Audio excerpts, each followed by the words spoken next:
Hello guys, I am again with you with the second lecture of periodic table.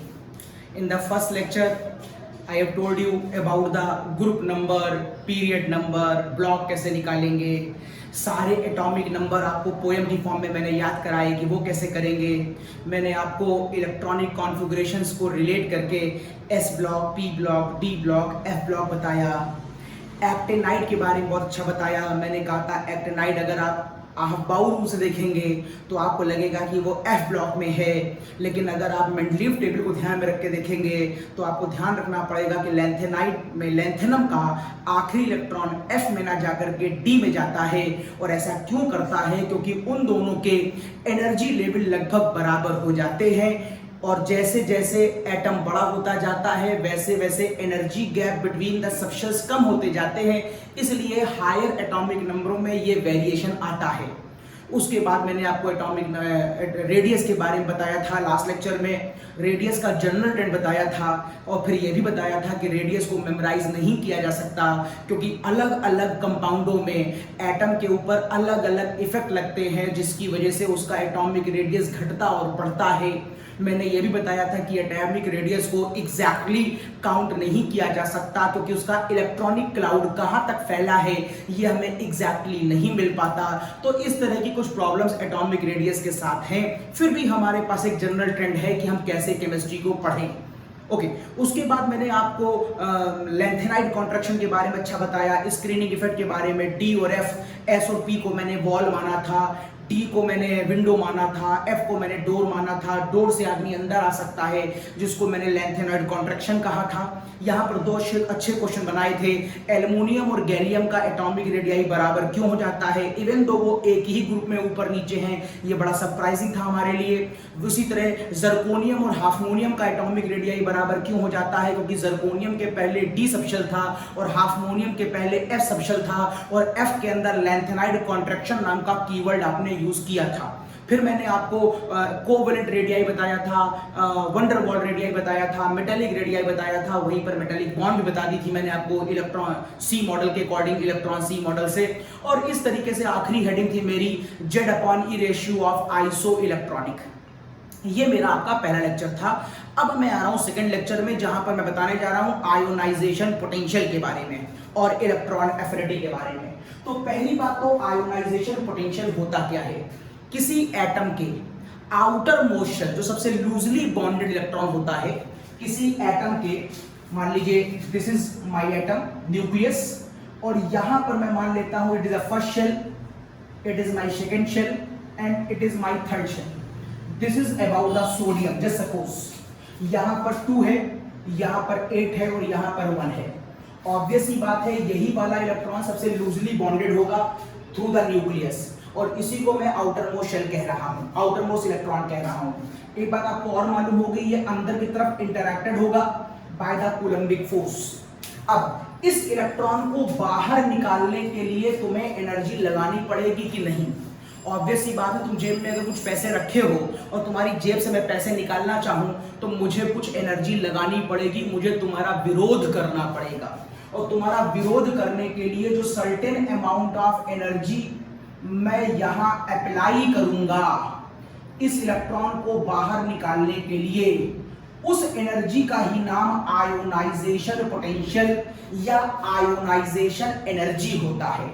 और एक बात और ध्यान रखना, कंफ्यूज मत करना, जब मैंने आपको एटॉमिक स्ट्रक्चर बताया था तो वहां कहा था कि इलेक्ट्रॉन शेल नंबर 1 से शेल नंबर 2 में जा सकता है, शेल नंबर 2 से शेल नंबर 3 में जा सकता है, शेल नंबर 3 से शेल नंबर 4 में जा सकता है। वहां पर भी हम उसे हीट देते थे, एनर्जी देते थे, बर्नर दिखाए थे मैंने ताकि इलेक्ट्रॉन लो एनर्जी से हाई में जा रहा था। लेकिन ये सारी घटनाएं ट्रांजिशन कहलाती हैं।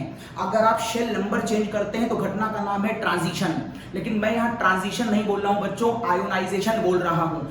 आयोनाइजेशन का मतलब मैंने वहां भी बताया था, यहाँ फिर बता रहा हूँ, जब इलेक्ट्रॉन एटम से कंप्लीटली बाहर चला जाए, किसी भी शेल में ना हो, मतलब इनफाइनाइट डिस्टेंस चला जाए, तो वहां जो एनर्जी रिक्वायर्ड होती है वो आयोनाइजेशन पोटेंशियल कहलाती है। तो चाहे तुम आयोनाइजेशन पोटेंशियल बोलो और चाहे तुम एनर्जी आयोनाइजेशन एनर्जी बोलो, तो डेफिनेशन क्या हो सकती है? It is that minimum amount of energy, it is that minimum amount of energy which is applied externally to extract one outer most electron of the isolated gaseous atom is known as ionization energy. मैंने term बोला है यहाँ पर isolated gaseous atom. अगर आप atom को isolate नहीं करेंगे और वो लैटिस में एक दूसरों के टच में रहेगा तो आप ये समझ नहीं पाएंगे कि इस एटम से इलेक्ट्रॉन को बाहर निकालने के लिए कितनी एनर्जी लगानी पड़ी। फॉर एग्जाम्पल अगर तुम्हारी जेब में 100 रुपए है और तुम्हारी जेब से कोई 100 रुपए निकालना चाहे और तुम्हारे साथ 2-3 दोस्त और हैं, मम्मी पापा भी हैं, भाई बहन भी है, तो अगर कोई तुम्हारी जेब से कोई अननोन पर्सन पैसे छीनेगा तो तुम केवल अकेले विरोध नहीं करोगे, तुम्हारा वो पूरा परिवार और तुम्हारा वो पूरा कुटुंब जो तुम्हारे सारे दोस्तों से बना है वो सब उसका विरोध करेंगे। तो फिर मुझे कैसे मालूम चल पाएगा कि तुम्हारी ताकत कितनी है, तुम्हारी जेब से निकालने पर तुम कितना विरोध करोगे। तो अगर मुझे तुम्हारी ताकत पता करनी है तो ये बेहतर है कि मुझे पहले तुमको तुम्हारी फैमिली से अलग करना पड़ेगा, मतलब मुझे तुमको आइसोलेट करना चाहिए। पहले मुझे तुमको अकेली जगह पर रखना चाहिए और फिर तुम्हारी जेब में 100 रुपए रखने चाहिए और फिर तुम्हारी जेब से उस 100 रुपए को निकालते समय मुझे चेक करना चाहिए कि तुम कितना मेरा विरोध कर रहे हो। इसीलिए आइसोलेटेड गैसेस एटम कहना कंपलसरी है। एनर्जी जब भी कैलकुलेट होती है तो हमेशा या तो इलेक्ट्रॉन वोल्ट में होती है या किलो जूल में होती है या कैलोरी में होती है, तुम कोई भी वैल्यू ले सकते हो। और मोल कॉन्सेप्ट तुमने पढ़ा है कि यह हमेशा पर मोल डिस्कस की जाती है, इसलिए अगर तुम्हें कभी इसकी यूनिट लिखने को पड़ जाए तो तुम किलो जूल पर मोल, किलो कैलोरी पर मोल कुछ भी लिख सकते हो। ओके, तो मैंने आपसे कहा था सोडियम से इलेक्ट्रॉन को बाहर निकालने के लिए जो एनर्जी आपने लगाई उस एनर्जी का नाम आयोनाइजेशन पोटेंशियल है। अब एक बात आप बुक में देखेंगे तो आपको ये देखने को मिलेगा कि आयोनाइजेशन पोटेंशियल के प्रोसेस को एंडोथर्मिक कहा जाता है। एंडोथर्मिक क्यों कहा? कि मैंने इलेक्ट्रॉन पर एनर्जी लगाई है, energy neither be created nor be destroyed. अगर इस प्रोसेस पर मैंने एनर्जी लगाई है तो मेरी एनर्जी गई कहां? अगर मैंने तुम्हारी जेब से पैसे छीनने के लिए एनर्जी लगाई है तो मैंने एनर्जी का लॉस किया है, तो एनर्जी गई कहां? तो वो एनर्जी ऑब्वियस तुम्हारे अंदर चली गई। इसका मतलब तुम हो वो सिस्टम, इसका मतलब है तुम्हारी बॉडी की एनर्जी बढ़ गई और बिल्कुल बढ़ जाती है। प्रैक्टिकली चेक करो, जिस समय कोई तुम्हारी जेब से पैसे छीन रहा होता है तो तुम कूल अवस्था में नहीं होते हो, तुम उस समय एंजॉय नहीं कर रहे होते हो, तुम बहुत एक्साइट हो जाते हो, तुम्हारे हाथ पैर बहुत तेजी से चलने लगते हैं, वजह तुम उसका विरोध कर रहे हो। लेकिन साइंटिफिकली सोचो, जो एनर्जी मैं यहां पर लॉस कर रहा हूं वो एनर्जी तुम्हारे अंदर गेन हो रही है, इसलिए तुम्हारी बॉडी का एनर्जी लेवल बहुत बढ़ गया, ऐसा मान सकते हैं समझने के लिए। तो इसका मतलब ये हुआ कि अगर मैं मान लूं कि तुम्हारी बॉडी में पहले एनर्जी 50 थी और जब मैंने तुम्हारी बॉडी से इलेक्ट्रॉन खींचना चाहा तो मैंने तुम्हारे ऊपर एनर्जी अप्लाई करी, जिससे अब तुम्हारे इस सिस्टम की एनर्जी कितनी हो गई? 100 हो गई। ये 50 एनर्जी कहां से आई? मैंने तुम्हारे इलेक्ट्रॉन को खींचने के लिए जो एनर्जी मैंने लॉस करी वो तुम्हारे में कंजर्व हो गई, तो तुम्हारी एनर्जी बढ़ गई। तो सिस्टम के पास पहले एनर्जी जो थी वो कहलाती है H1 और जो बाद में एनर्जी थी वो H2। अब ये H क्या है? ये इंथैल्पी होती है, ये आपको थर्मोडायनेमिक्स में पढ़ाई जाएगी। फिलहाल आप सिंबल याद कर लो कि H एक एनर्जी का सिंबल है। तो अगर मैं आपसे यहां पर पूछूं कि इस पूरे सिस्टम में डेल्टा H क्या हुआ, तो आप बोलोगे फाइनल माइनस इनिशियल। हमेशा डिफरेंस फाइनल माइनस इनिशियल निकालते हैं, तो यहां पर फाइनल वैल्यू कितनी है? 100। फाइनल वैल्यू है 100, इनिशियल कितनी थी? 50, तो रिजल्ट कितना आया? पॉजिटिव। जब डेल्टा H की वैल्यू प्लस में होती है तो ये भी एक तरह का सिंबल है जिसमें हम ये कहते हैं कि प्रोसेस एंडोथर्मिक है। तो एंडोथर्मिक प्रोसेस में डेल्टा H की वैल्यू पॉजिटिव हो जाती है। और पॉजिटिव क्यों हो जाती है? क्योंकि उस प्रोसेस में बाहर से एनर्जी सिस्टम में कंजर्व हो जाती है, जिससे बाद में सिस्टम का एनर्जी लेवल बढ़ जाता है। इसलिए हम फाइनल माइनस इनिशियल करेंगे तो डेल्टा H प्लस आएगा और उसी एनर्जी से इलेक्ट्रॉन बाहर भाग जाता है। तो इस तरह का एक प्रोसेस होता है आयोनाइजेशन पोटेंशियल का और आयोनाइजेशन एनर्जी का।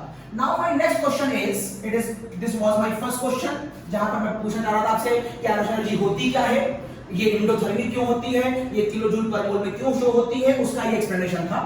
Now my next question was what is the meaning of successive ionization potential? What is the meaning of successive ionization potential? Successive ionization potential का मतलब होता है किसी एक एटम से पहला इलेक्ट्रॉन निकालो, जो एनर्जी लगी वो फर्स्ट आयोनाइजेशन पोटेंशियल कहलाएगी। फिर तुम उसी से दूसरा निकालो, और फिर तीसरा निकालो और तब तक निकालते जाओ जब तक उसकी ऑक्टेट पूरी ना हो जाए या जब तक वो इलेक्ट्रॉन को निकलने से मना ना कर दे कि मैं अब और इलेक्ट्रॉन निकलने नहीं दूंगा। तो इस तरह की घटना को हम कहते हैं सक्सेसिव आयोनाइजेशन पोटेंशियल। और ये मैं तुमको बहुत अच्छा दिखा सकता हूं। This is my second question. ये मैं तुमको दिखा सकता हूं इन the case of aluminium. What about the aluminium? Aluminium के सेंटर में अगर यहां मान लिया जाए तो 13 प्रोटॉन होते हैं and 2 8 and 3 electron is there. This is the case of aluminium. जब पहली बार आप इलेक्ट्रॉन बाहर निकालेंगे तो उसको निकालने के लिए सिस्टम में जो एनर्जी लगाई है उसका नाम होता है आयोनाइजेशन पोटेंशियल। अब एक इलेक्ट्रॉन निकालने के बाद सिचुएशन क्या बचेगी? शुरू में यहां पर क्या था? 13 प्रोटॉन थे और 13 इलेक्ट्रॉन थे एट द इनिशियल स्टेज। लेकिन जब एक इलेक्ट्रॉन निकल गया तो अब यहां पर 13 प्रोटॉन बचे होंगे और 12 इलेक्ट्रॉन बचे होंगे। एट द इनिशियल स्टेज ये दोनों इलेक्ट्रॉन प्रोटॉन बराबर थे, इसलिए एल्युमिनियम न्यूट्रल था। लेकिन इन द सेकेंड केस जब इलेक्ट्रॉन बाहर निकल गया तो प्रोटॉन डोमिनेट कर रहा है और आपको मालूम है प्रोटॉन की वजह से ही पॉजिटिव चार्ज आता है। This is the cause aluminium के ऊपर इस समय 1 प्लस है। ओके, इस समय जो एनर्जी आपने इस घटना में यूज करी होगी उसी का नाम है ionization potential 1। Now what about the second? अगर मैं एल्युमिनियम प्लस वाला एटम दोबारा ले लूं और इसके ऊपर एनर्जी लगाऊं और इससे बनाने की कोशिश करूं एल्युमिनियम प्लस 2 और यहां से एक इलेक्ट्रॉन और निकालूं, तो इस बार जो मुझे यहां एनर्जी लगानी पड़ेगी वो कहलाएगी ionization potential 2। This is called ionization potential 2। और अगर मैं यहां पर यही वाला एल्युमिनियम दोबारा ले लूं और इसके ऊपर फिर से एनर्जी लगाऊं तो यहां पर जो बनेगा वो बनेगा एल्युमिनियम प्लस 3 और यहां से एक इलेक्ट्रॉन और निकल जाएगा। इस तरीके से बारी बारी एक इलेक्ट्रॉन को निकालना आयोनाइजेशन पोटेंशियल का सक्सेसिव प्रोसेस कहलाता है। यहां जो एनर्जी लगाई वो आयोनाइजेशन पोटेंशियल 1 थी, यहां पर 2 थी, यहां पर 3 थी। अब एग्जाम में जो क्वेश्चन तुमसे पूछा जाएगा वो ये होगा कि बताओ इन तीनों में किसकी एनर्जी सबसे ज्यादा है और क्यों है। तो एक बात तो आप बहुत अच्छी तरह जान लो, जो यहां पर एनर्जी का डिफरेंस है वो H1 में सबसे कम होगा, H2 में और ज्यादा होगा और H3 में और ज्यादा होगा। मींस अगर सक्सेसिव प्रोसेस हो रहा है तो हमेशा बाद वाले केसों में आपको इलेक्ट्रॉन निकालने के लिए ज्यादा ताकत लगानी पड़ेगी। क्यों लगानी पड़ेगी ये समझ लो। पहली बार जब तुम झगड़ा कर रहे थे इलेक्ट्रॉन को बाहर निकालने के लिए, उस समय तुम्हारा जो ये एटम था वो न्यूट्रल था। न्यूट्रल का मतलब है नंबर ऑफ प्रोटॉन और नंबर ऑफ इलेक्ट्रॉन बराबर थे। लेकिन पहला केस जब तुमने सॉल्व कर लिया तो अगले केस में तुम्हारी स्थिति क्या थी जरा देखो। अगले केस में तुम्हारी स्थिति थी यहां पर 13 प्रोटॉन थे, यहां तो कोई चेंज आएगा नहीं, इसकी सराउंडिंग में यहां पर भी कोई चेंज नहीं आया, यहां पर भी कोई चेंज नहीं आया। लेकिन आउटर में जहां 3 इलेक्ट्रॉन हुआ करते थे अब यहां पर केवल 2 इलेक्ट्रॉन बचे थे। इसका मतलब है सेकंड केस, जो पहले तुम्हारे पास एल्युमिनियम था और अब जो तुम्हारे पास एल्युमिनियम प्लस हो गया है। एल्युमिनियम प्लस क्यों हो गया है? क्योंकि यहां पर 13 प्रोटॉन हैं और 12 इलेक्ट्रॉन हैं, प्रोटॉन डोमिनेट कर रहा है, ये केस है। तो इनिशियल स्टेज में तुम्हारे पास न्यूट्रलिटी थी और बाद में तुम्हारे पास कैटायन है। अब सोचो जरा, जब तुम यहां से यहां पर आ गए तो क्या इसका रेडियस कम नहीं हो गया होगा? मैंने तुमको एनायन का रेडियस पढ़ाया था, मैंने कहा था प्रोटॉन मैं हूं, इलेक्ट्रॉन तुम हो, जो डोमिनेट करेगा वो अपनी इच्छा जाहिर करेगा। जब 13 प्रोटॉन 13 इलेक्ट्रॉन बराबर हैं तो तुम बाहर भागना चाहते हो, मैं तुमको घसीट रहा हूं, दोनों ताकत एक दूसरे के बराबर हैं। लेकिन अगले केस में तुम्हारी संख्या कम हो गई है और मेरी पावर बढ़ गई तो मैं तुमको घसीट के अंदर ले आऊंगा। अगर मैं तुमको घसीट के अंदर ले आऊंगा तो यहाँ का जो एटॉमिक रेडियस है वो क्या हो जाएगा? कम हो जाएगा।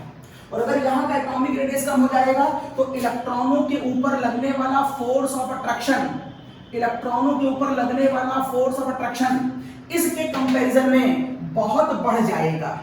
इसका मतलब है इस इलेक्ट्रॉन को बाहर निकालने के लिए मुझे ज्यादा एनर्जी लगानी पड़ेगी। आप ऐसे कह सकते हो। नहीं अच्छा लगा, एक तरीका और है मेरे पास, वो देखो। शुरू में तुम जो पहला इलेक्ट्रॉन निकाल रहे थे वो न्यूट्रल एटम से निकाल रहे थे। अब की जब तुम इलेक्ट्रॉन निकाल रहे हो तो पॉजिटिव चार्ज से निकाल रहे हो।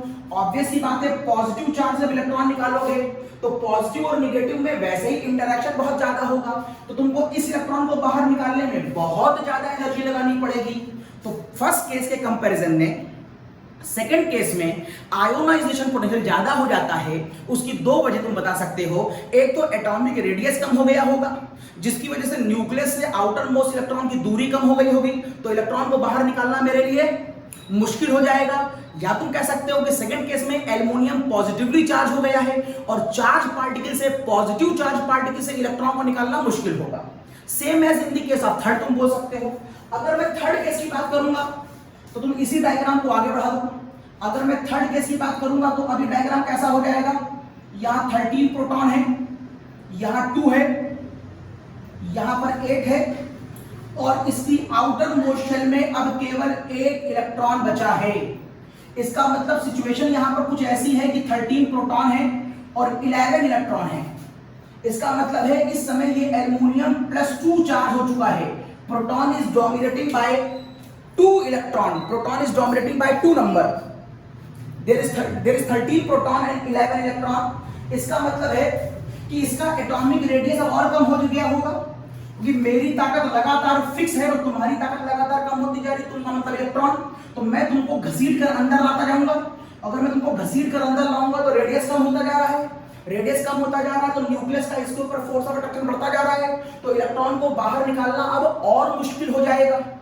या तुम ये कह सकते हो कि डबल पॉजिटिव चार्ज है मेरे पास और किसी डबल पॉजिटिव चार्ज से 1 इलेक्ट्रॉन निकालोगे तो कूलम्बिक फोर्स का फॉर्मूला मैंने तुमको पढ़ाया था, force of attraction is directly proportional to Q2 upon, ये फॉर्मूला मैंने तुमको पढ़ाया था एटॉमिक रेडियस में।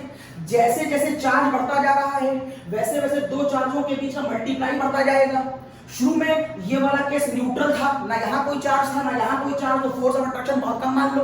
अगले केस में एल्युमिनियम प्लस हो गया था, अगले केस में एल्युमिनियम +2 हो गया था, तो एल्युमिनियम +2 में जाओगे तो चार्ज बढ़ेगा तो फोर्स ऑफ अट्रैक्शन बढ़ जाएगा, जिससे इलेक्ट्रॉन को निकालना और मुश्किल हो जाएगा।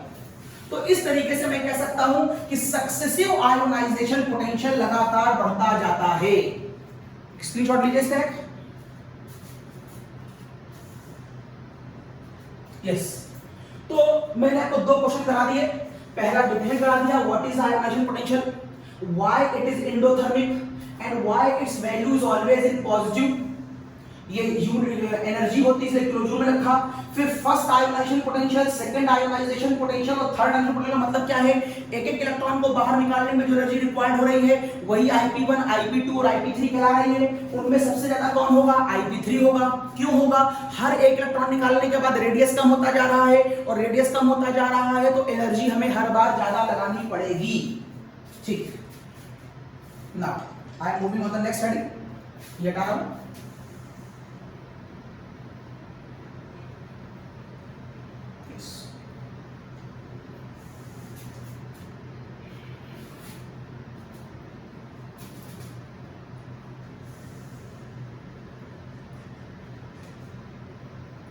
Yes. So now my next question is, what is the trend of the ionization potential in the Mendeleev table, and ionization potential depends on which factors? Ionization potential depends on which factors? तो ionization potential depend करता है atomic radius पर। पहला आपको चित्र मालूम है, ऊपर से नीचे जाते समय Mendeleev टेबल में रेडियस बढ़ता जाता है, रेडियस बढ़ता जाता है। This is lithium, this is sodium, this is potassium. तो यहां से इलेक्ट्रॉन निकालना और यहां से इलेक्ट्रॉन निकालना, बोलो कहां पर एनर्जी कब लगानी पड़ेगी।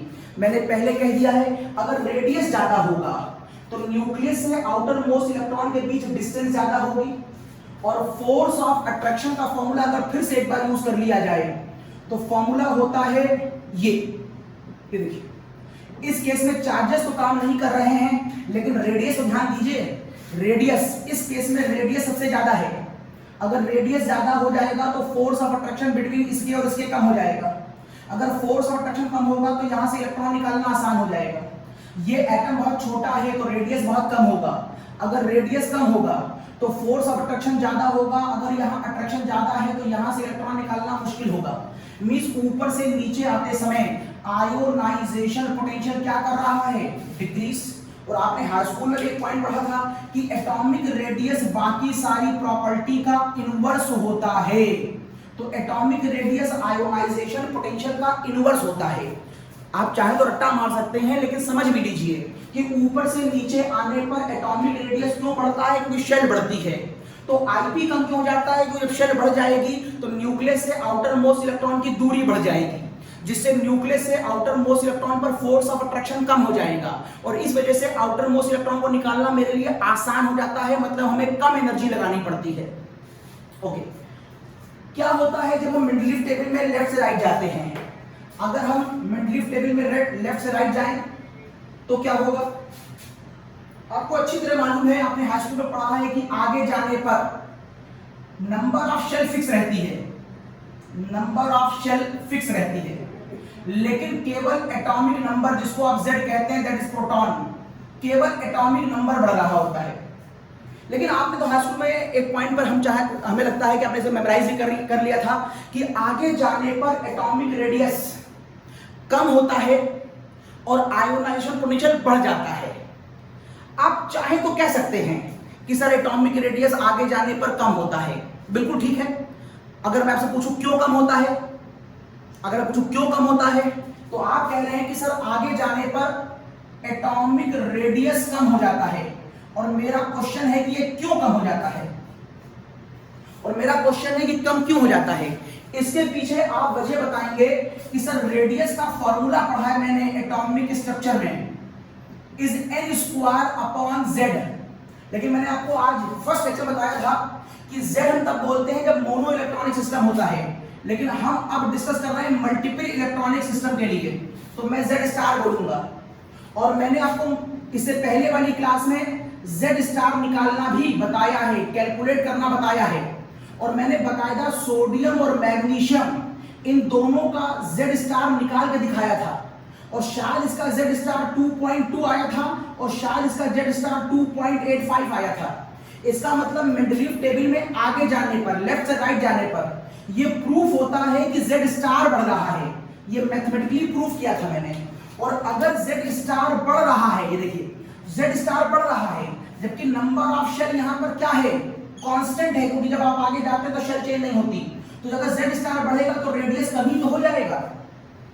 मींस आप प्रीवियस क्लास की इंफॉर्मेशनों में जिस बात को मेमोराइज किया करते थे कि आगे जाने पर रेडियस कम हो जाता है, आज हम उसको माइक्रोस्कोपिक लेवल पे खोल के दिखा रहे हैं कि वो कम क्यों हो जाता है। ओके, अब चूंकि आपको मालूम है कि आगे जाने पर मेंडलीव टेबल में, अब आपको मालूम है आगे जाने पर lithium, beryllium, boron, carbon, nitrogen, आगे जाने पर एक्चुअल में क्या बढ़ रहा होता है, आगे जाने पर एक्चुअल में Z स्टार बढ़ रहा होता है। आप ये बोलेंगे Z स्टार का नाम होता है इफेक्टिव न्यूक्लियर चार्ज। क्योंकि आगे जाने पर Z स्टार बढ़ रहा होता है, और Z स्टार बढ़ेगा तो फॉर्मूले के अकॉर्डिंग रेडियस क्या हो जाएगा, कम हो जाएगा। अब रेडियस कम हो जाएगा तो न्यूक्लियस और इलेक्ट्रॉन के बीच की दूरी कम हो जाएगी। अगर दूरी कम हो जाएगी तो फोर्स ऑफ अट्रैक्शन बढ़ जाएगा, मतलब अब ये वाला फॉर्मूला सामने आ जाएगा, force of attraction is directly proportional to Q1 Q2 upon R square. ये देखिए, अगर रेडियस कम हो जाएगा, अगर रेडियस कम हो जाएगा तो न्यूक्लियस और आउटर मोस्ट इलेक्ट्रॉन के बीच का फोर्स ऑफ अट्रैक्शन बढ़ जाएगा। अगर अट्रैक्शन बढ़ जाएगा तो इलेक्ट्रॉन को निकालना वहां से मुश्किल हो जाएगा। दिस इज द कॉज हम कहते हैं कि लेफ्ट से राइट जाने पर आयोनाइजेशन पोटेंशियल लगातार इंक्रीज करता है। तो रट्टा मारने वाली बात नहीं है, माइक्रोस्कोपिक लॉजिक पे से खोल के देखिए आप। One more point, ionization potential shielding effect का इनवर्स होता है। अब यार मुझे लगता है कि एटॉमिक रेडियस और शील्डिंग इफेक्ट एक ही बात है, तो जो लॉजिक आपने एटॉमिक रेडियस में दिया है वही शील्डिंग इफेक्ट में। क्यों? अरे भाई, जब किसी का रेडियस बढ़ता है तो बीच में नंबर ऑफ शेलें बढ़ती हैं, और जो नंबर ऑफ शेल होते हैं बीच के, उन्हीं के इलेक्ट्रॉनों को तो स्क्रीन बोलते हो। मैंने आपको मॉर्निंग बताया था कि अगर ये मान लो न्यूक्लियस है और यहां पर एक इलेक्ट्रॉन है खाली, तब तो यहां स्क्रीनिंग इफेक्ट नहीं है। लेकिन अगर तुम ये वाला इलेक्ट्रॉन ना कंसीडर करके ये वाला इलेक्ट्रॉन कंसीडर कर रहे हो, तो बीच के घरों में जो इलेक्ट्रॉन हैं वही तो स्क्रीन बनाते हैं। तो तुम चाहे ये कहो कि रेडियस बढ़ रहा है, और तुम चाहे ये कहो कि स्क्रीनिंग इफेक्ट बढ़ रहा है, मोटी मोटी बात वही है। तो जो रेडियस के पीछे लॉजिक मैंने आपको दिया है, वही लॉजिक आपको स्क्रीनिंग इफेक्ट के ऊपर लगा के देखिएगा, आपका आंसर आपको समान दिखाई देगा। तो एटॉमिक रेडियस और स्क्रीनिंग इफेक्ट का एक ही लॉजिक है, मोटा मोटा। Now the important point is ionization depends on the stability of the electronic configuration, it is very important. Actual में क्वेश्चन आपको यहीं से मिलेंगे, तो जरा इसका स्क्रीनशॉट लीजिए, इसका एक स्क्रीनशॉट लीजिए। यस, तो स्टेबिलिटी, अब आप इलेक्ट्रॉनिक कॉन्फ़िगरेशन की बात कैसे करेंगे मैं दिखाता हूं आपको यहां पर। तो इलेक्ट्रॉनिक कॉन्फ़िगरेशन की आप बात कर सकते हैं ऐसे, यहां पर देखिए lithium, beryllium, boron, carbon, nitrogen, oxygen, fluorine और नियॉन। आगे जाने पर बहुत मोटा मोटा आपको मालूम है कि एटॉमिक रेडियस घटता है। एटॉमिक रेडियस अगर डिक्रीज होता है तो क्यों होता है? क्योंकि जेड स्टार बढ़ता है। जेड स्टार क्यों बढ़ता है? क्योंकि उसका फॉर्मूला है Z minus sigma Slater constant, और वहां पर स्लेटर कांस्टेंट को कैलकुलेट करने के बाद मुझे मालूम चला था कि जेड स्टार कैसे बढ़ता है, तो सारी बातें हमारी हो चुकी हैं। तो आगे जाने पर चूंकि जेड स्टार बढ़ता है इसलिए इसका एटॉमिक रेडियस कम होता है, और एटॉमिक रेडियस कम हो जाएगा तो फोर्स ऑफ अट्रैक्शन बढ़ जाएगा between nucleus and outer most electron. अगर फोर्स ऑफ अट्रैक्शन बढ़ जाएगा तो इलेक्ट्रॉन को निकालना मुश्किल हो जाएगा, तो आप कह सकते हैं आयोनाइजेशन पोटेंशियल बढ़ जाएगा। लेकिन जब मैं इसके ट्रेंड को देखता हूं तो ट्रेंड मुझे अजीब दिखाई देता है। 520 से जब मैं आगे गया तो ये वैल्यू बढ़ गई, ठीक है, बढ़नी चाहिए, आरपी बढ़ना चाहिए था, बढ़ गया।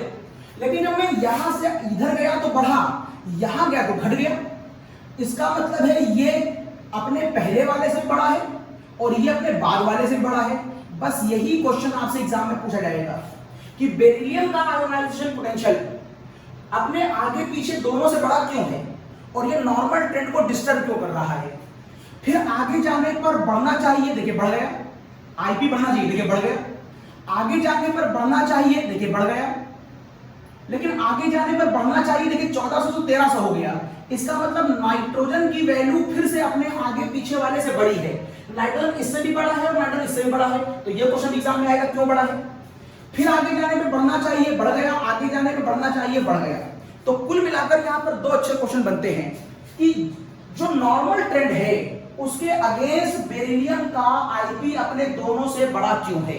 तो इसका आंसर आप देंगे इलेक्ट्रॉनिक कॉन्फ़िगरेशन से। तो इसका आंसर आप देंगे इलेक्ट्रॉनिक कॉन्फ़िगरेशन से, और आप कहेंगे लिथियम का इलेक्ट्रॉनिक कॉन्फ़िगरेशन होता है 1s2 2s1, और बेरिलियम का इलेक्ट्रॉनिक कॉन्फ़िगरेशन होता है 1s2 2s2, और बोरॉन का इलेक्ट्रॉनिक कॉन्फ़िगरेशन होता है 1s2 2s2 और 2p1। चेक करो, यहां पर आपको याद करना पड़ेगा एटॉमिक स्ट्रक्चर का एक रूल जिसमें मैंने आपको सिमेट्री रूल पढ़ाया था।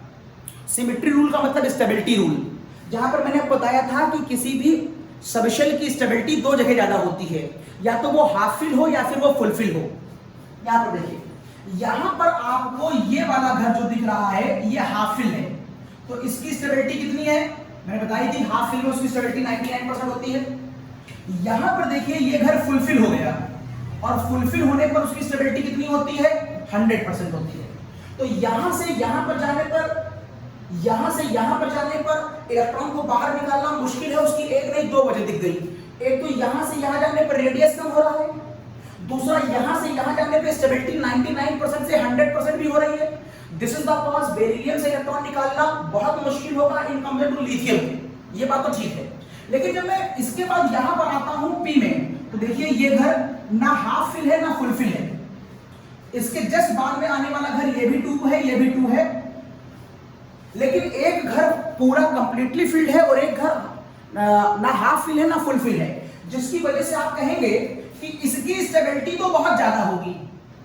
आप कहेंगे कि इसकी स्टेबिलिटी तो बहुत ज्यादा होगी, लेकिन ये एक लेस स्टेबल कॉन्फ़िगरेशन होगा, और किसी लेस स्टेबल कॉन्फ़िगरेशन से इलेक्ट्रॉन को निकालने में हमें ज्यादा एनर्जी लगानी नहीं पड़ती। This is the cause beryllium के बाद बोरॉन में एकदम से आयोनाइजेशन पोटेंशियल गिर जाता है। ये आपको बात प्रीवियस क्लास में नहीं बताई गई। क्यों नहीं बताई गई? क्योंकि वहां आपको इलेक्ट्रॉनिक कॉन्फ़िगरेशन एसपीडीएफ में नहीं पढ़ाया जाता था। वहां पर 2-8 वहां पर इलेक्ट्रॉनिक कॉन्फ़िगरेशन शेल के हिसाब से पढ़ाते थे, और शेल के हिसाब से आपको इस बात को समझाया नहीं जा सकता था।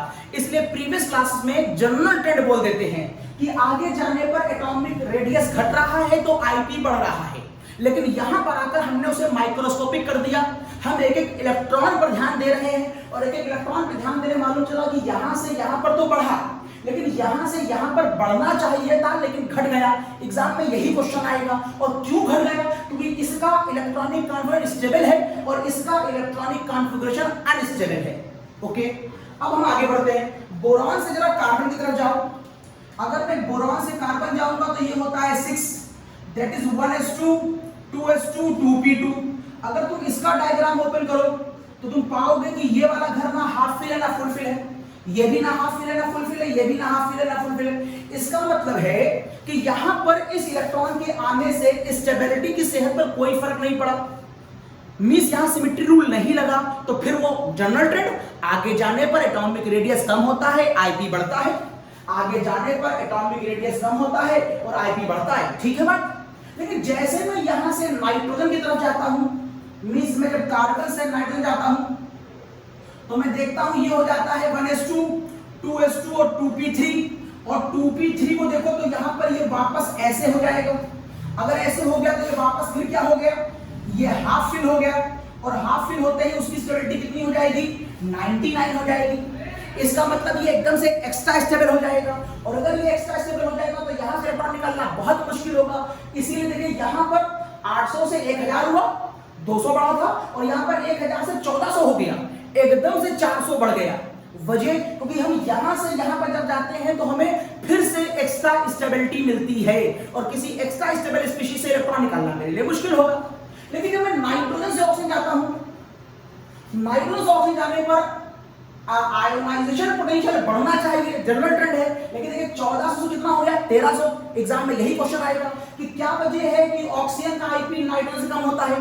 तो आप बताएंगे क्योंकि नाइट्रोजन के अंदर एक्स्ट्रा स्टेबिलिटी होती है, क्योंकि वो हाफ फिल होता है, जबकि ऑक्सीजन में ऐसी कोई एक्स्ट्रा स्टेबिलिटी नहीं होती। मैं ऑप्शन यहां लिख दे रहा हूं, it is 1s2 2s2 2p4। और खोल के देख लीजिए, ये केस ना हाफ फिल का है ना फुल फिल का है, मतलब ये केस लेस स्टेबल होगा।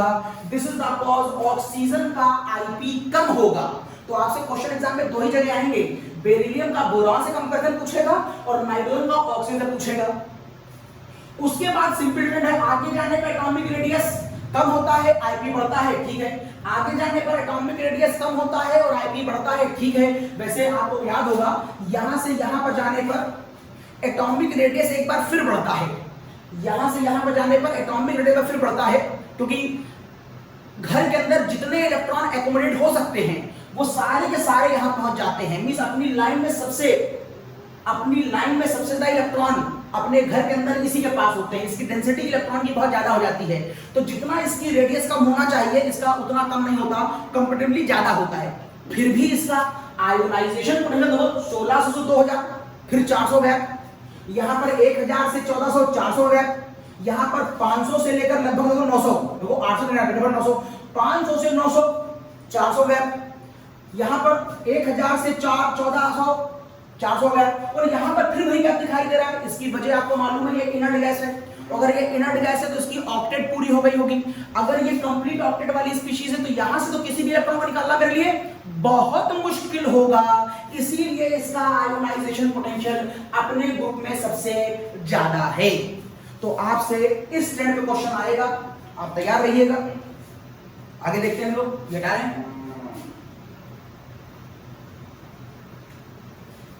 यहां तक की मेरी बात हो गई, ये मैंने हटा दिया ना। I am coming on the next question. ये कैसा क्वेश्चन मैंने लिखा है, why first ionization potential of nitrogen is greater than oxygen. क्या वजह है कि first ionization potential of nitrogen बड़ा है ऑक्सीजन से? वजह है नाइट्रोजन का एटॉमिक नंबर 7 और ऑक्सीजन का 8। ये है 1s2 2s2 और 2p3, और ये है 1s2 2s2 2p4। अगर आप इसको देखें तो ये हाफ फिल केस है, और हाफ फिल में इसकी स्टेबिलिटी बहुत हाई होगी, लगभग 99%। और इसको देखें तो ये ना तो हाफ फिल है ना तो फुल फिल है, इसलिए इसकी स्टेबिलिटी कम होगी, मान लेता हूं 70%। According to symmetry rule this is the cause. पहली बार इलेक्ट्रॉन निकालना यहां से मुश्किल है और यहां से आसान है। चलो पहली बार इलेक्ट्रॉन निकल गया, अगर पहली बार निकल गया तो ये हो जाएगा प्लस और ये हो जाएगा प्लस। निकल गया तो यहां पर क्या बचेगा 2, यहां पर क्या बचेगा 3, और एक एक इलेक्ट्रॉन निकल जाने की वजह से ही तुमने प्लस लगा दिया है। तुमको मैंने बताया था नाइट्रोजन शू में एटॉमिक नंबर 7, तो यहां 7 प्रोटॉन होंगे और 7 इलेक्ट्रॉन होंगे।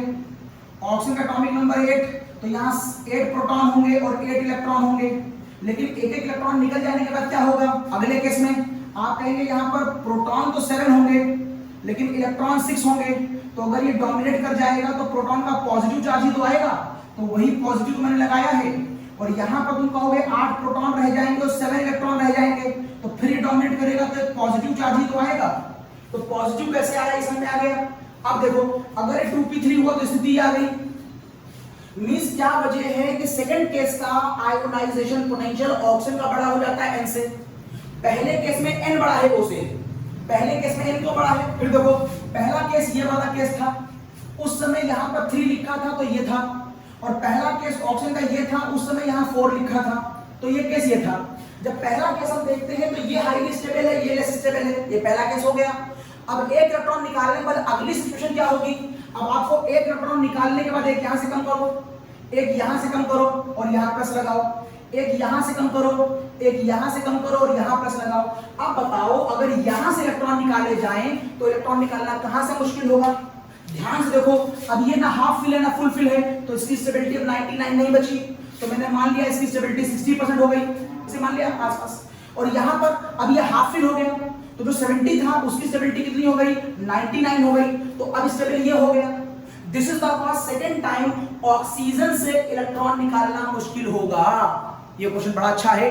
पहला आयोनाइजेशन पोटेंशियल नाइट्रोजन का ज्यादा है, जबकि दूसरा आयोनाइजेशन पोटेंशियल ऑक्सीजन का ज्यादा है। ये पॉइंट हो गया, हटा रहा हूं उसको।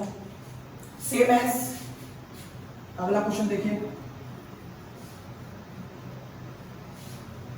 क्या वजह है कि पहला आयोनाइजेशन पोटेंशियल फ्लोरीन का बड़ा है ऑक्सीजन से, लेकिन सेकंड वाला ऑक्सीजन का बड़ा है फ्लोरीन से। सेम एक्सप्लेनेशन, पहली बार आप देखते हैं F9 तो आप कहते हैं 1s2 2s2 और 2p 4 5, और इस समय आप कहते हैं ना ये हाफ फिल है और ना फुल फिल है, 1 2 3 4 5। और जब आप यहां पर बात करते हैं ऑक्सीजन की तो ये 8 है, तो आप कहते हैं ये है 1s2, ये है 2s2, ये है 2p4, और यहां स्थिति अब आपको ये कुछ यूं दिखाई देगी। इस समय ना ये हाफ ना ये सिमेट्री रूल को फॉलो कर रहा है ना ये सिमेट्री रूल को फॉलो कर रहा है, दोनों में कोई भी ना हाफ फिल है ना फुल फिल है। तो चलो ये रूल छोड़ो। जनरल ट्रेंड क्या है, पहले ऑक्सीजन आता है फिर फ्लोरीन आता है। आगे जाने पर नॉर्मल ट्रेंड क्या है, एटॉमिक रेडियस कम हो जाएगा इसलिए आयोनाइजेशन पोटेंशियल बढ़ जाएगा। शायद ये इसी ट्रेंड का आंसर है। तो पहली बार फ्लोरीन का आयोनाइजेशन पोटेंशियल ज्यादा है, उसके लिए आप एक जनरल ट्रेंड की बात करेंगे, सिमेट्री रूल की बात नहीं करेंगे, क्योंकि यहां सिमेट्री रूल लग ही नहीं रहा है। लेकिन दोनों केसों से एक एक इलेक्ट्रॉन निकाल लेने के बाद अब ये हो जाएगा, दोनों केसों से एक एक इलेक्ट्रॉन निकाल लेने के बाद दोनों केसों से एक एक इलेक्ट्रॉन निकाल लेने के बाद अब ये हो जाएगा F+। तो अब यहां पर एटॉमिक नंबर तो 9 ही रहेगा, लेकिन इलेक्ट्रॉन एक कम हो जाएगा, तो यहां पर हो जाएगा 2p4। मतलब ये अभी भी ना हाफ फिल है ना फुल फिल है, लेकिन ये वाला एक इलेक्ट्रॉन निकालने के बाद प्लस होने पर ये हो जाएगा 2p3, और देखिए ये हाफ फिल हो जाएगा। और जैसे ही ये हाफ फिल हो जाएगा अब की आप इसमें सिमेट्री रूल लगा देंगे, और सिमेट्री रूल कहता है कि जो हाफ फिल या फुल फिल होगा उसकी स्टेबिलिटी दूसरों से बड़ी होगी। This is the cause. इस बार यहां से इलेक्ट्रॉन निकालना मुश्किल होगा। तो यदि मैं इन दोनों के आईपी कंपेयर करूं तो इस बार ऑक्सीजन का आईपी बड़ा है फ्लोरीन से, जबकि इस वाले केस में फ्लोरीन का आईपी बड़ा था ऑक्सीजन से। ये क्वेश्चन हो गया, ठीक है भाई। नेक्स्ट एक क्वेश्चन लिखा मैंने, क्या वजह है गैलियम का आयोनाइजेशन पोटेंशियल एल्युमिनियम से बड़ा है?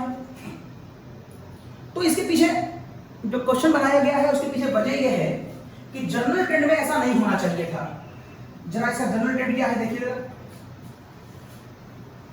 अगर आप इन दोनों की लोकेशन देखें कि दोनों एग्जैक्टली मौजूद कहां हैं, तो आपको दिखाई देता है कि ये बोरॉन है, ये एल्युमिनियम है, ये गैलियम है, ये इंडियम है और ये थैलियम है। ऊपर से नीचे जाने पर आपको मालूम है एटॉमिक रेडियस लगातार इंक्रीज करता है, और आपको मालूम है एटॉमिक रेडियस इंक्रीज करेगा तो आयोनाइजेशन पोटेंशियल, अगर एटॉमिक रेडियस इंक्रीज करेगा तो आयोनाइजेशन पोटेंशियल डिक्रीज करेगा। ये आपको मैं समझा चुका हूं। इस हिसाब से जो आयोनाइजेशन पोटेंशियल है उसमें ये ट्रेंड आना चाहिए। This is the trend should be in this group, this trend should be present in this group, but here some problem. यहां पर ये वाला जो साइन है ये पलट जाता है, बाकी सब कुछ वैसे ही रहता है, बस इतना बदलाव आता है। तो यहां पर क्या वजह है कि एल्युमिनियम और गैलियम में, बल्कि आप यहां पर भी ट्रेंड चेंज कर सकते हैं, यहां पर भी चेंज हो सकता है ट्रेंड, यहां पर भी ट्रेंड में कुछ चेंज दिखाई दे सकता है, लेकिन चलो मैं आपसे बात एल्युमिनियम और गैलियम की करता हूं। इस वाले केस में क्या वजह है कि गैलियम का एटॉमिक रेडियाई एल्युमिनियम से छोटा हो गया, क्या वजह है? तो इसके पीछे जो आप वजह बताएंगे कि एल्युमिनियम का गैलियम का आयोनाइजेशन पोटेंशियल एल्युमिनियम से छोटा हो गया। मेरी बात फिर ध्यान दीजिएगा, मैं क्वेश्चन को पहले फिर से एक बार समझा देता हूं। एल्युमिनियम के अंदर 13 प्रोटॉन है और गैलियम के अंदर 31 प्रोटॉन है। ऑब्वियस ही बात है इसके पास 13 इलेक्ट्रॉन होंगे, और जहां 31 आप ले रहे हैं इसकी सराउंडिंग में 31 प्रोटॉन होंगे, और इसका शेल नंबर भी 4 होता है। यहां पर 1 2 3 शेल, यहां पर 1 2 3 4 शेल। नॉर्मली देखने में आपको लगेगा कि इसका रेडियस और इसके रेडियस का कंपेयर किया जाए तो R2 का रेडियस R1 से बड़ा होना चाहिए, और अगर इसका रेडियस बड़ा होता तो इसके इलेक्ट्रॉन इसके बीच पर डिस्टेंस ज्यादा होती, डिस्टेंस ज्यादा होती तो इंटरेक्शन कम होता, और इंटरेक्शन कम होता तो इसके इलेक्ट्रॉन को बाहर निकालना मेरे लिए आसान होता। अगर आसान होता तो मैं कहता कि इसका आईपी छोटा है इसके आईपी से, तो अगर ऐसा कुछ होता तो हमें दिक्कत नहीं होती, अगर दिक्कत नहीं होती तो क्वेश्चन भी नहीं बनता। अब जो क्वेश्चन बना है तो वो दिक्कत की बात होगी। क्वेश्चन ये बन गया है कि होना चाहिए इसका आईपी, होना चाहिए इसका आईपी छोटा, लेकिन यहां पर इसका आईपी हो जाता है बड़ा। क्या वजह है? Ionization potential, ionization potential.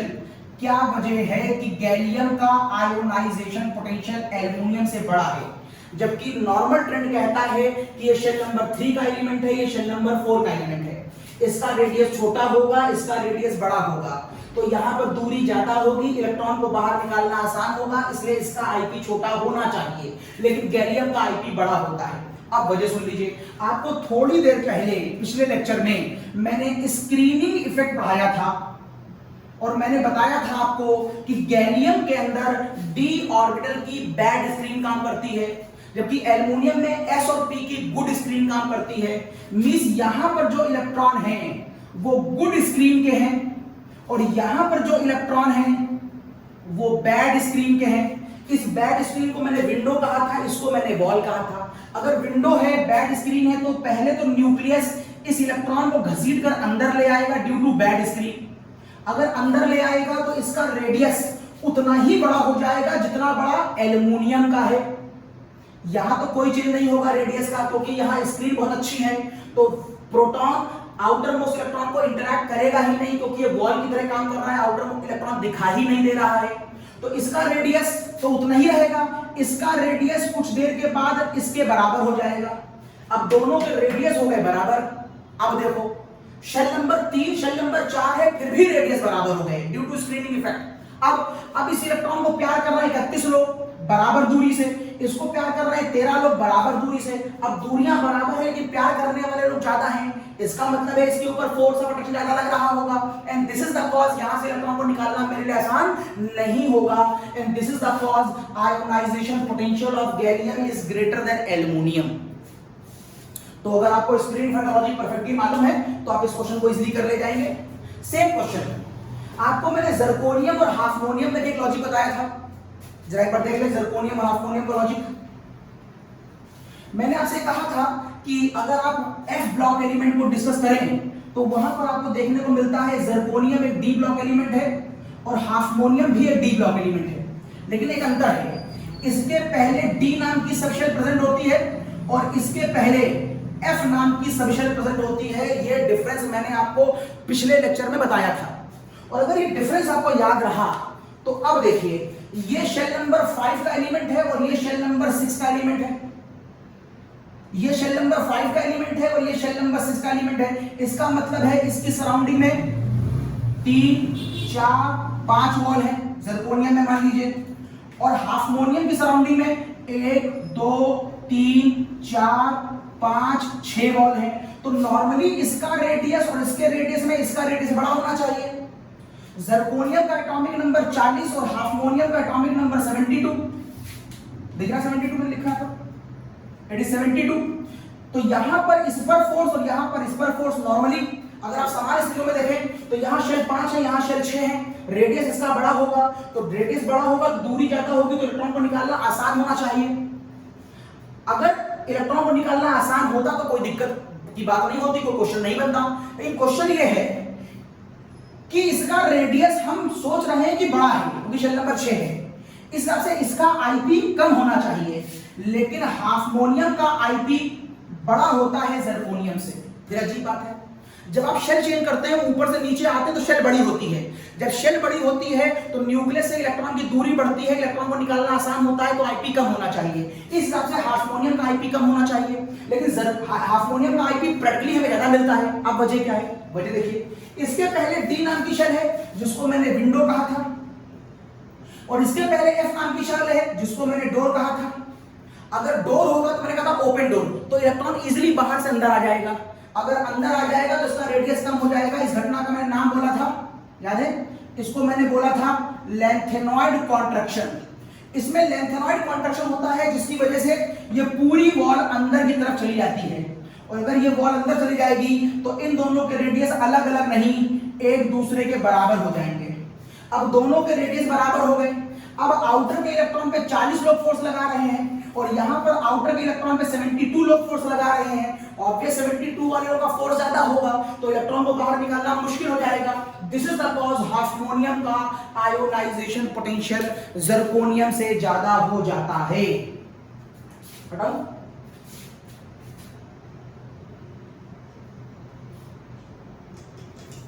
Yes हटा रहा हूं।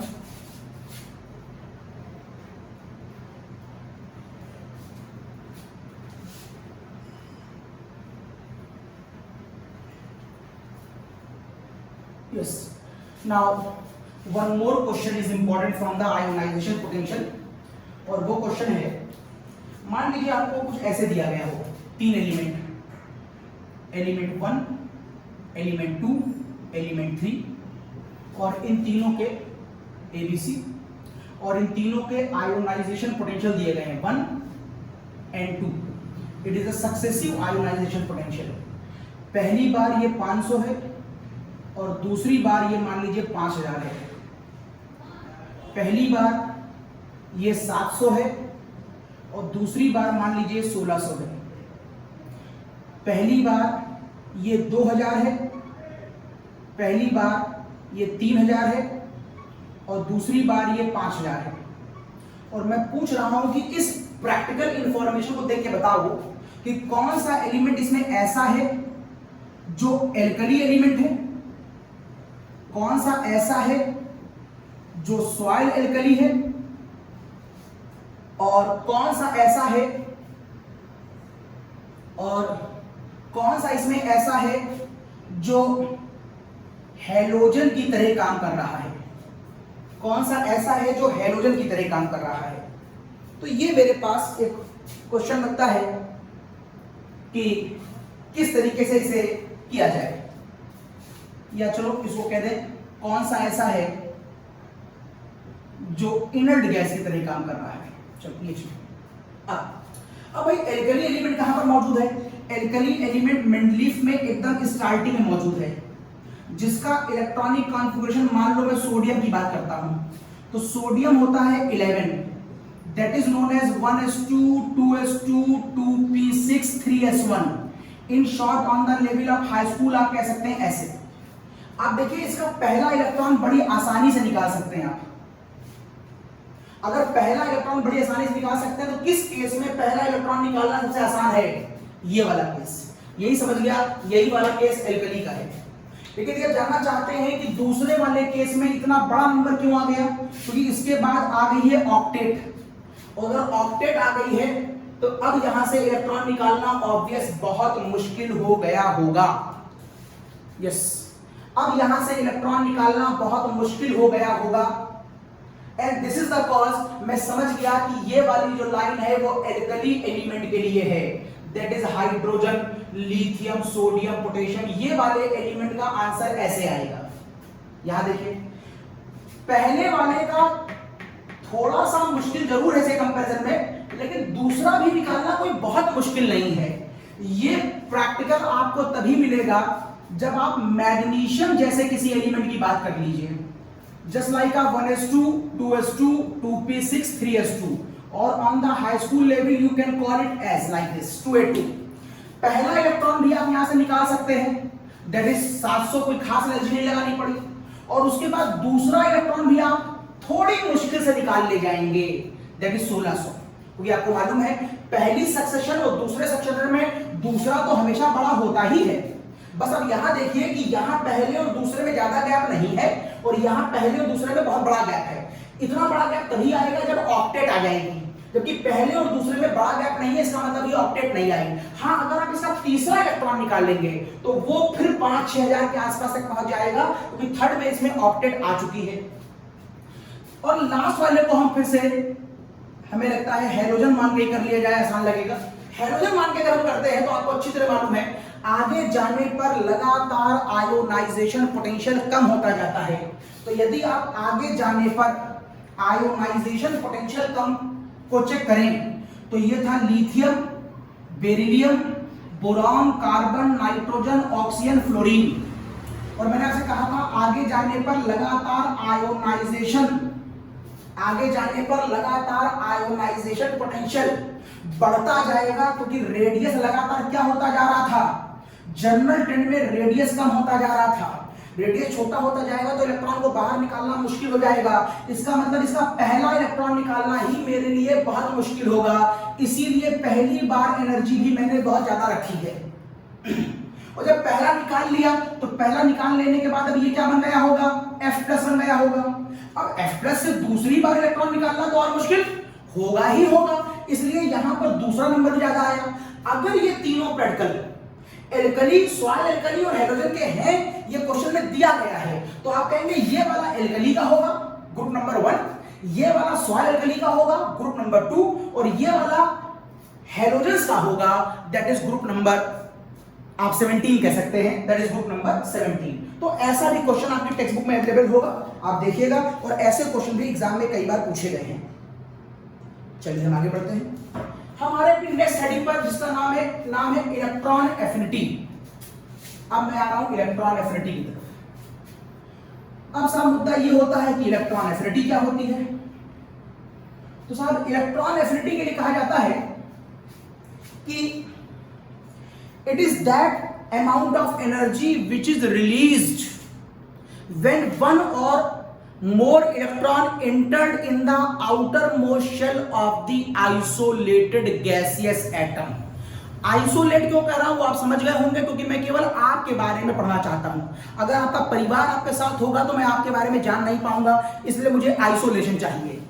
अच्छा, एनर्जी रिलीज करने की बात हो रही है।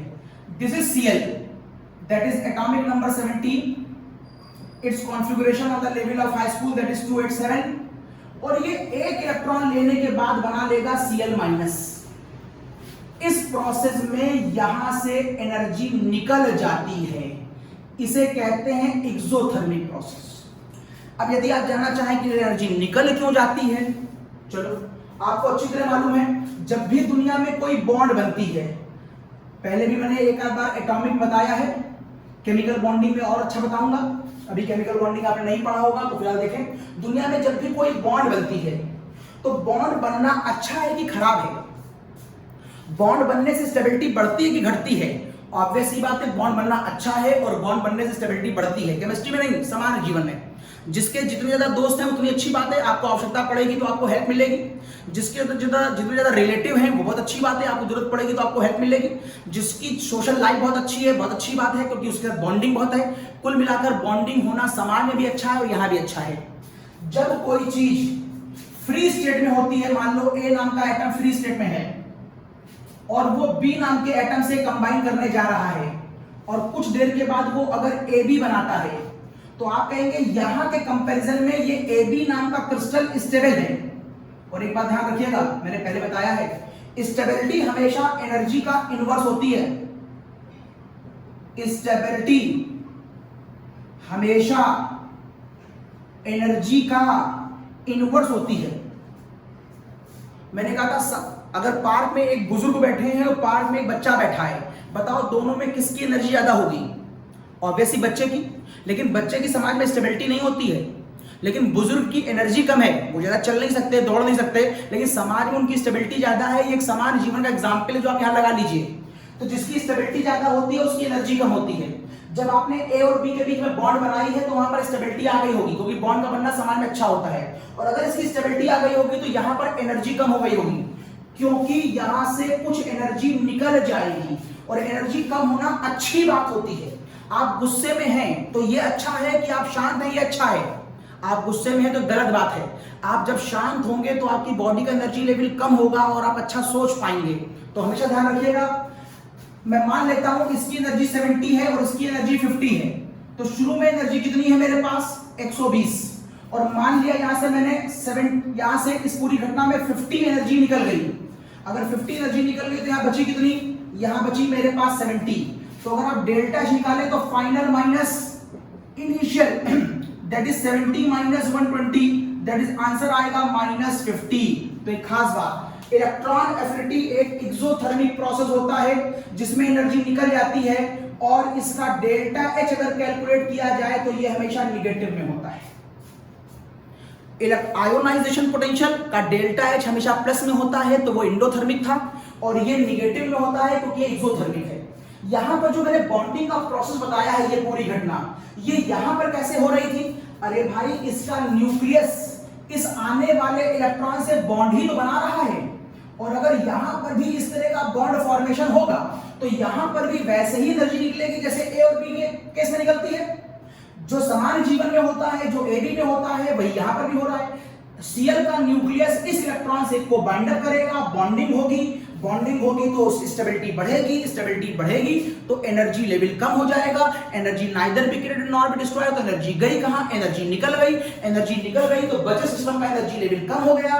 तो यहां पर एनर्जी अगर 500 थी और यहां पर एनर्जी 300 बची, क्योंकि 200 निकल गई मान लो, तो डेल्टा बराबर final minus initial, answer negative में आएगा। Yes, this was the definition of electron affinity. This is the explanation. What is the electron affinity? A certain amount of energy is liberated when one or more electron is entered in the outermost shell of the atom, during which a bond is formed between the atom and electron. And by the logic of the bond formation, a certain amount of energy is liberated from here.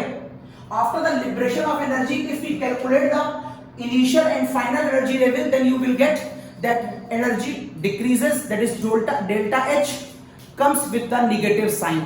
Or you will discuss, you will know in the chapter of thermodynamics that if delta H is in negative, then it is always called exothermic, and if delta H is positive, then it is always called endothermic. जब तक हम आपसे thermodynamics discuss नहीं करते तब तक आप ये दो पॉइंट याद रखिए कि डेल्टा H पॉजिटिव और डेल्टा H नेगेटिव भी हो सकता है। तो ये बताया मैंने आपको इलेक्ट्रॉन एफिनिटी के बारे में।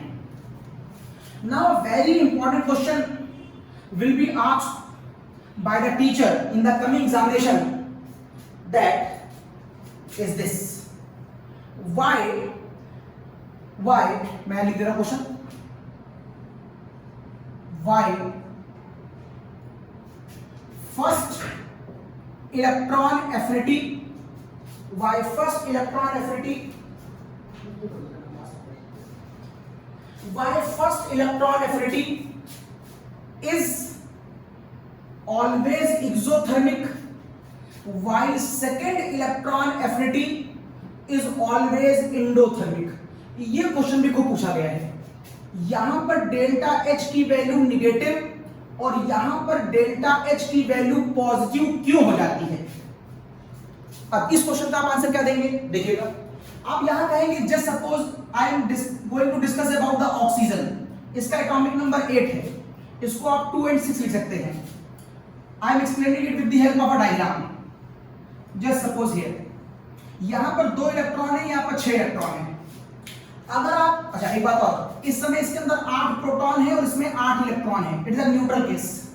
अगर आप इसमें 1 इलेक्ट्रॉन ऐड कर देते हैं तो यहां पर बॉन्ड फॉर्मेशन का प्रोसेस होगा, सही है? अगर यहां बॉन्ड फॉर्मेशन का प्रोसेस होगा तो सिस्टम से एनर्जी निकलेगी और ये ऑक्सीजन ऐसे कन्वर्ट हो जाएगा। इसका मतलब प्रोटॉन तो यहां पर 8 ही रहेंगे लेकिन इलेक्ट्रॉनों की संख्या यहां पर 9 हो जाएगी और ये ऐसे आ जाएगा। इस प्रोसेस में यहां से एनर्जी निकलेगी और आप कहेंगे प्रोसेस एक्सोथर्मिक है, तो यहां तक तो कोई दिक्कत नहीं हुई। बट अगर आप सेकंड केस की बात देखें तो सेकंड केस में ये जो ऑक्सीजन है ये निगेटिवली चार्ज हो चुका है और अब आपको अच्छी तरह मालूम है किसी निगेटिवली चार्ज एटम के अंदर इलेक्ट्रॉन को अंदर डालना आसान नहीं होगा, बिकॉज यहां पर अब काम करेगा फोर्स ऑफ रिपल्शन। यहां पर एटम इलेक्ट्रॉन को ले रहा था क्योंकि ये न्यूट्रल था। यहां पर 2 बातें होंगी। आप ये भी कह सकते हैं कि सर सेंटर में 8 प्रोटॉन है, हाँ है, सराउंडिंग में या प्रोटॉन है, सराउंडिंग में इलेक्ट्रॉन्स है, तो यहां पर 2 इलेक्ट्रॉन है और यहां पर 7 इलेक्ट्रॉन है। अब होगा क्या, इसको ये इलेक्ट्रॉन और ये इलेक्ट्रॉन फोर्स ऑफ रिपल्शन लगाएंगे, जबकि ये इसके ऊपर क्या लगाएगा, फोर्स ऑफ अट्रैक्शन। रिपल्शन क्यों लगा रहा है? क्योंकि निगेटिव का निगेटिव से रिपल्शन है। यहां पर निगेटिव नहीं था, ये न्यूट्रल था, तो न्यूट्रल रिपल्शन नहीं लगा रहा था लेकिन न्यूक्लियस अट्रैक्शन लगा रहा था। तो इस केस में आप कहेंगे attraction is very high in case of repulsion, क्योंकि रिपल्शन है ही नहीं। और यहां पर रिपल्शन भी काम कर रहा है क्योंकि जो एटम है वो कैसा हो चुका है, निगेटिव चार्ज हो चुका है। तो इस केस में force of repulsion is dominating on the force of attraction. This is the cause इस इलेक्ट्रॉन को अंदर डालना आसान नहीं है, बल्कि आपको इसमें इलेक्ट्रॉन को अंदर पुश करने के लिए बहुत ज्यादा एनर्जी अप्लाई करनी पड़ेगी। और अगर आप एनर्जी अप्लाई करेंगे तो O-2 बन तो जाएगा, लेकिन चूंकि आपने एनर्जी अप्लाई कर दी है इसलिए प्रोसेस एंडोथर्मिक हो जाएगा। Yes, second electron affinity endothermic क्यों हो जाती है? क्योंकि फोर्स ऑफ रिपल्शन बड़ा हो जाता है। क्यों बड़ा हो जाता है? क्योंकि इस समय जो एटम है वो निगेटिवली चार्ज है और निगेटिव में क्या लगेगा, फोर्स ऑफ रिपल्शन लगेगा। Okay, some one more question is important in it. हटाओ इसको, हटाओ।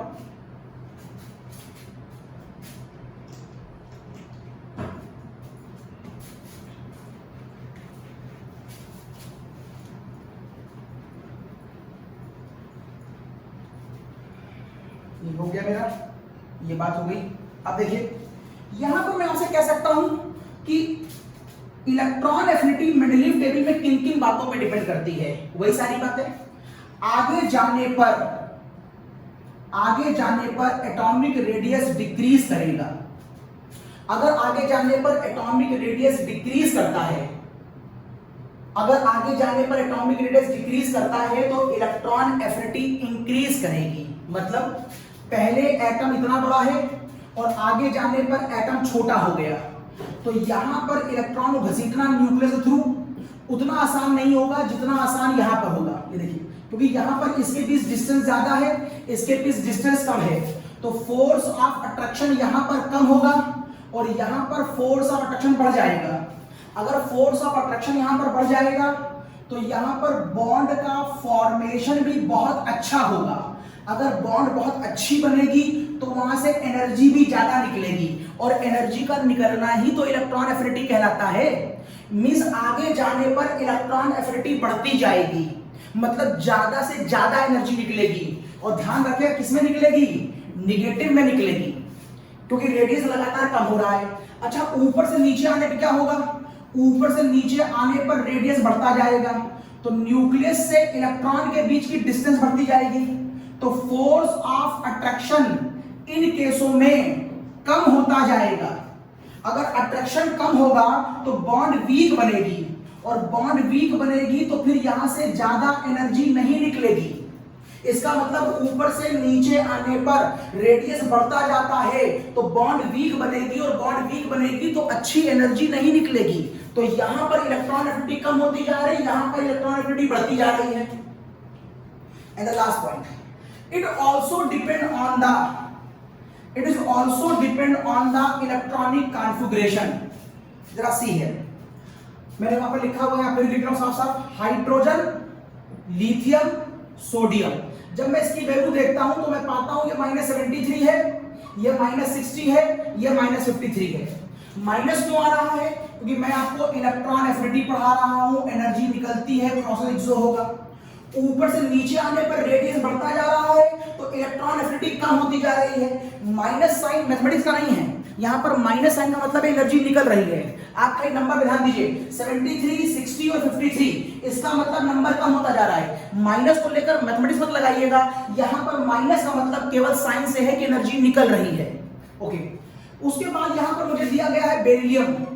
देखिए, बड़ी सरप्राइजिंग करने वाली बात है कि यहां पर एनर्जी प्लस में आ गई है, और एग्जाम में यही क्वेश्चन आएगा कि इलेक्ट्रॉन एफिनिटी सबकी अगर माइनस में होती है तो बेरिलियम की प्लस में क्यों आ गई। फिर बोरॉन में कोई दिक्कत नहीं है, उसके बाद कार्बन में भी कोई दिक्कत नहीं है, उसके बाद नाइट्रोजन में क्वेश्चन आएगा, देखिए यहां पर फिर प्लस में आ गई। फिर ऑक्सीजन में कोई दिक्कत नहीं है, फिर फ्लोरीन में कोई दिक्कत नहीं है, और फिर ये देखिए आखिरी में नियॉन की एनर्जी फिर प्लस में आ गई। तो आपसे इस प्लस के बारे में ही पूछा जाएगा। 3 जगह एनर्जी प्लस में आ रही है, और अब आप आंसर देंगे फिर से माइक्रोस्कोपिक लेवल पर इलेक्ट्रॉनिक कॉन्फ़िगरेशन से। कैसे? आप कहेंगे कि इस वाले केस में आखिरी में कॉन्फ़िगरेशन आ रहा है S1, लेकिन देखना यहां पर ये देखो 1s1, यहां पर आओगे तो ये आ जाएगा 1s2, 2s2। और अगर आपने 2s2 लिख दिया तो ये फुलफिल हो गया, और अगर ये फुलफिल हो गया तो ये पहले से ही बहुत हाईली स्टेबल है, और जो चीज स्टेबल होती है वो अपने में कोई चेंज नहीं चाहती। अगर कोई चीज स्टेबल है तो ना वो इलेक्ट्रॉन देना चाहेगी ना लेना चाहेगी, और आप जबरदस्ती इसको इलेक्ट्रॉन देकर इसे बर्बाद करने जा रहे हैं तो ये मना करता है कि मुझे इलेक्ट्रॉन नहीं चाहिए। तो आपको इसे इलेक्ट्रॉन देने के लिए फोर्स लगाना पड़ता है।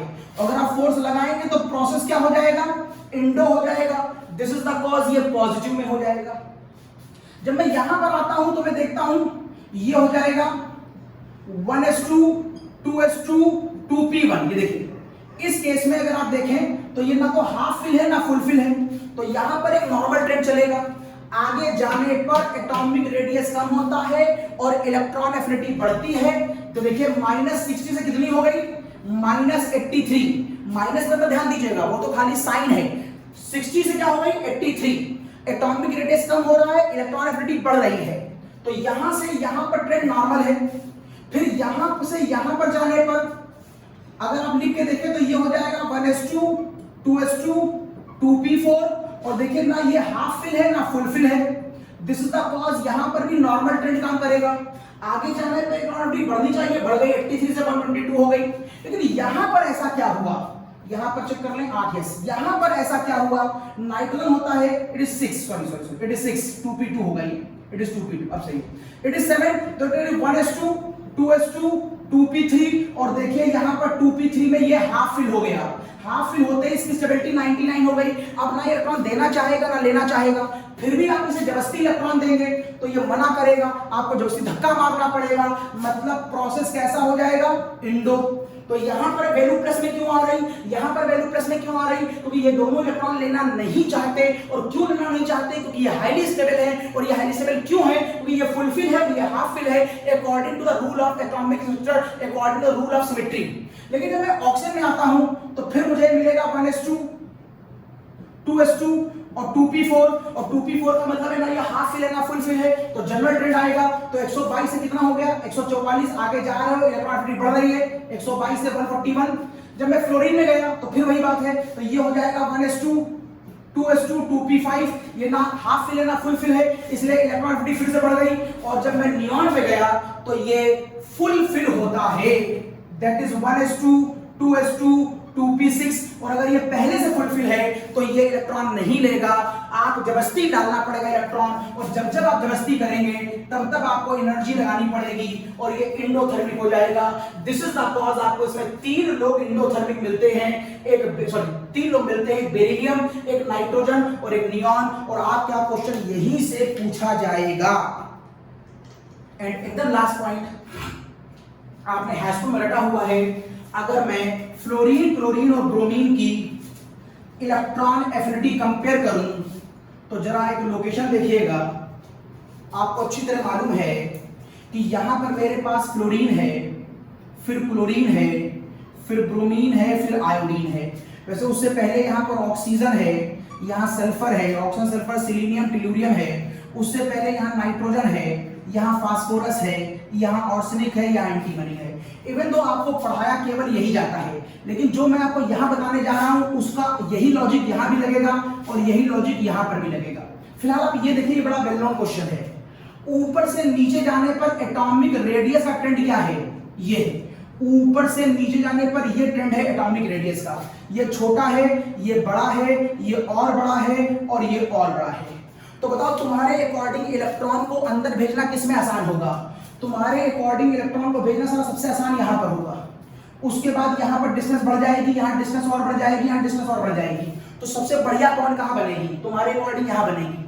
तो सबसे ज्यादा इलेक्ट्रॉन एफिनिटी कहां पर आएगी? तुम्हारे अकॉर्डिंग यहां पर आएगी। मतलब तुम्हारे अकॉर्डिंग इलेक्ट्रॉन एफिनिटी का ऑर्डर ये होना चाहिए, this is the this order should be of electron affinity. But सच्चाई में ये ऑर्डर नहीं होता। जो सच ऑर्डर आता है वो ये आता है कि फ्लोरीन की इलेक्ट्रॉन एफिनिटी छोटी होती है क्लोरीन से, और फिर क्लोरीन और ब्रोमीन और आयोडीन में वही होता है जो आपको लग रहा था। इसका मतलब है नीचे जाने पर इलेक्ट्रॉन एफिनिटी कम होनी चाहिए, तो यहां पर कम हो रही है, यहां कम हो रही है, लेकिन बस प्रॉब्लम हमको थोड़ा सा सीएल में दिखाई दे रही है। और इसी का ग्राफ मैंने आपको यहां दिखाया है। अगर आप देखिए, ये इलेक्ट्रॉन एफिनिटी का ऑर्डर है। इलेक्ट्रॉन एफिनिटी के ऑर्डर में देखिए Cl की -328 है, Cl की -349 है, फिर 325 है और फिर 295 है। तो ध्यान से देखने वाली बात यह है कि इसमें सबसे ज्यादा इलेक्ट्रॉन एफिनिटी किसकी है? इसमें सबसे ज्यादा इलेक्ट्रॉन एफिनिटी Cl की है। तो क्वेश्चन एग्जाम में यह आता है कि इसकी इलेक्ट्रॉन एफिनिटी सबसे ज्यादा क्यों है? तो आप एक काम करिए, एक्चुअल में प्रॉब्लम Cl नहीं कर रहा है, यहां से लेकर यहां तक तो जो आना चाहिए वही आ रहा है। प्रॉब्लम Cl नहीं कर रहा है, प्रॉब्लम F कर रहा है। क्वेश्चन आपसे Cl पूछा जाएगा, आप आंसर F पे देंगे और F पे आप ये बोलेंगे कि इसका घर अपने सीरीज में सबसे छोटा है। इवन तो इसके आउटर में भी 7 इलेक्ट्रॉन है, इसके भी आउटर में 7 है, इसके भी आउटर में 7 है, इसके भी आउटर में 7 है, लेकिन छोटे घर में इतने इलेक्ट्रॉन आ जाने की वजह से इसकी इलेक्ट्रॉन डेंसिटी बहुत ज्यादा हो जाती है।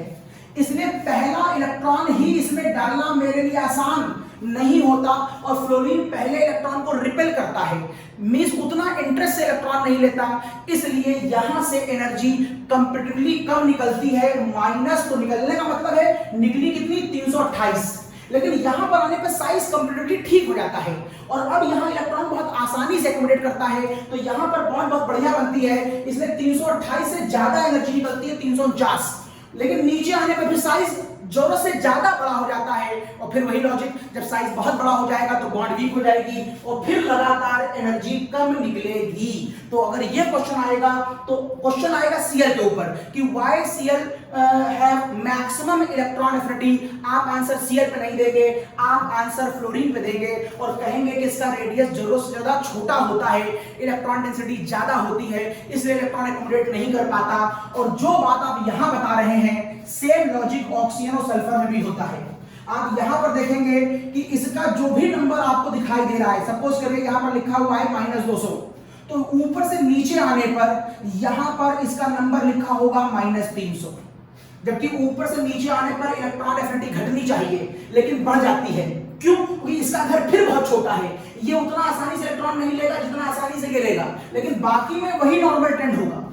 यहां पर वही बात है, यहां पर आपने लिखा था एनर्जीज की आई है प्लस में, मतलब यहां इलेक्ट्रॉन डालना मुश्किल था। एक तो स्टेबिलिटी थी, ऊपर घर छोटा था, एक स्टेबिलिटी थी, वो घर छोटा था, लेकिन यहां पर एकदम से घर बड़ा हो जाता है। यहां पर इलेक्ट्रॉन डालना आसान नहीं है, घर छोटा है, स्टेबिलिटी, इलेक्ट्रॉन डालोगे धक्का लगाना पड़ेगा।